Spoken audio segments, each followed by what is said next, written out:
my lands. Verse 15. 15ஆம் அதிகாரத்தை பார்க்கின்றோம். அவர்கள் போஜனம் பண்ணின பிறகு இயேசு சீமோன் பேதுருவை நோக்கி, யோனாவின் குமாரனாகிய சீமோனே, இவர்களிலும் அதிகமாக நீ என்னிடத்தில் அன்பாய் இருக்கிறாயா என்றார். I don't know how we would respond to that question if you are in a breakfast appointment with Jesus. எனக்கு தெரியாது நாம் எப்படி அதற்கு எதிர்மறையான ஒரு காரியத்தை சொல்லியிருப்போம் இயேசுவோடு சிற்றுண்டியில் இருக்கும் பொழுது. Our Christian journey or discipleship is extremely relational. கிறிஸ்துவ வாழ்க்கை என்பது தொடர்புடையதாக இருக்கின்றது. You know, we might have different challenges, but end of the day, it circles back to your love for Jesus Christ.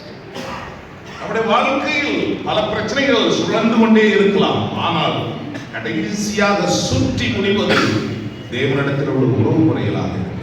Do you love me more than these? இயேசு கேட்கின்றார், இதை விட அதிகமாய் என்னை அன்பு செய்வார். I'm not sure what those these are.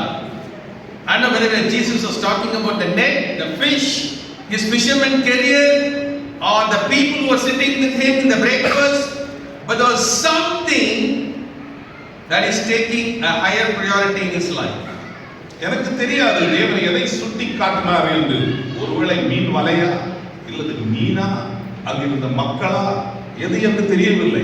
ஆனால் ஏதோ ஒன்று அவனை பாதித்தது தேவனுக்கு முன்பாக வைத்து அதை குறித்து தேவன் கேட்டார்.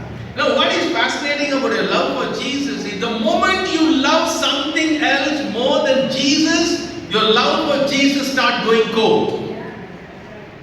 This is a dynamic element. It is not like I loved Jesus when I became a disciple. That is past. Peter also loved.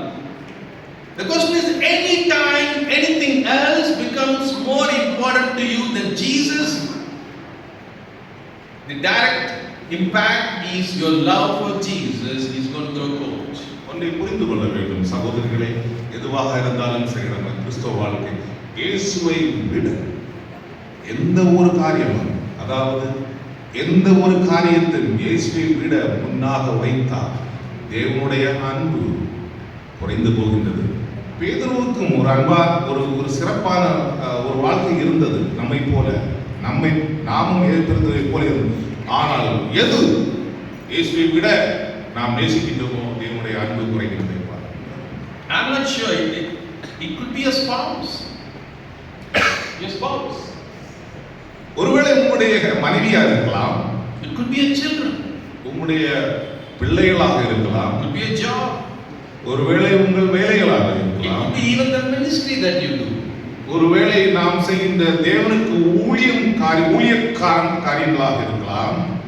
Right? And that is the challenge for us as pioneers. I know that we all love Jesus as number one in our life, but the question this morning we all need to ask ourselves, are you loving Jesus as number one in your life?